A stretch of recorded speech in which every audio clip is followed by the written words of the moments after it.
Един репортаж на Тина Ивайлова отново по ваш сигнал. Игра със смъртни заплахи буквално смрази 9-годишни деца. Наши зрители сигнализираха за нов вид спам или измама в интернет или каквото и да е, но съобщения със смъртни заплахи получават малки дечица. Тина Ивайлова разказва тази история. Едно уточнение, че децата са с съгласието на родителите, участници въобще в тази тема. Вижте. Здрасти, може би е гадно да го пращам, но това ме плаши. Преди време живяло момче, което е умряло, защото майка му го убила. Помни, че трябва да го изпратиш до 1 час или умираш. Това момиченце и нейните съученици получават подобни съобщения във Фейсбук и Вайбър няколко вечери поред. Едното беше за Тереза Фидалго, другото беше за някаква си Силвия и третото беше за някакво момиче, където след това казва, че майка ти ще те убие и теб. С първите минути са кошмарни и всичко е наистина. То го получи, изплаши ли се? Ами да, и след това ме беше страх да ходя извън стаите. Аз имам куче голямо, което е канадски вълк, и като ходя извън стаите, то поне се разхожда и не ме е чак толкова страх. Проучих името на съответната Силвия, не излезе нищо, освен някаква фолк певица. Но няма как това да се случи, първото за Тереза Фидалго, защото майката, добре, може действително да е умряла, само че едва ли е било, защото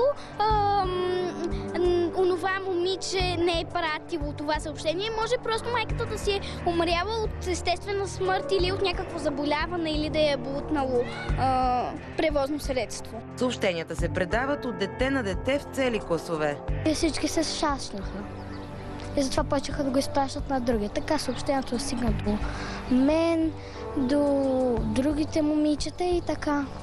Тези зловещи съобщения са, виждате, това е в момента така обстановката, ескалация има на насилие, ескалация на насилие в интернет, особено срещу деца. Това е много негативно явление, защото може да доведе и до по-тежки последици спрямо деца, които имат по-лабилна психика. Призовавам младежите да не се подават на тези заплахи и това изнудване и да не разпространяват такъв спам. Да си го запази.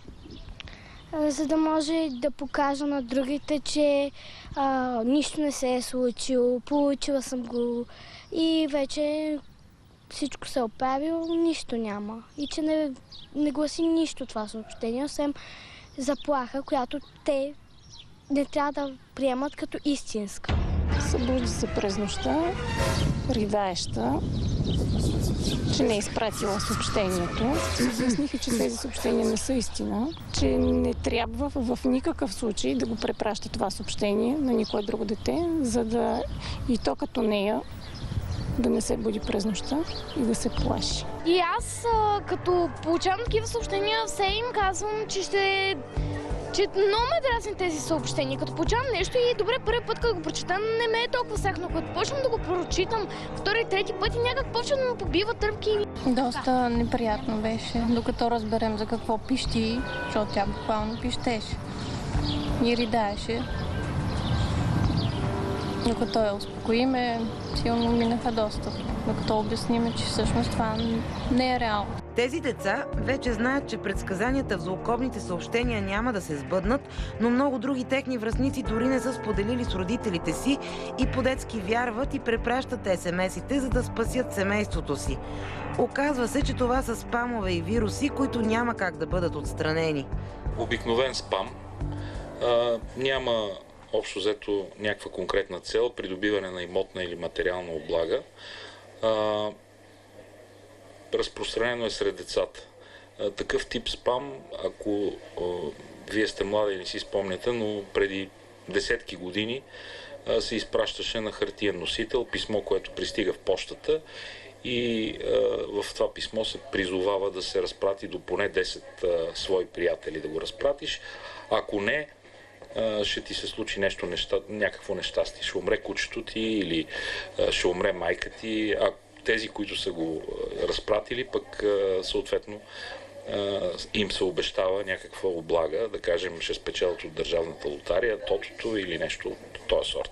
Родителите признават, че в детството си също са изпращали десетки писма по пощата, за да се сбъднат предсказанията.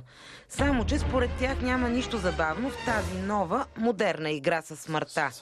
За Здравей, България, Тина Ивайлова.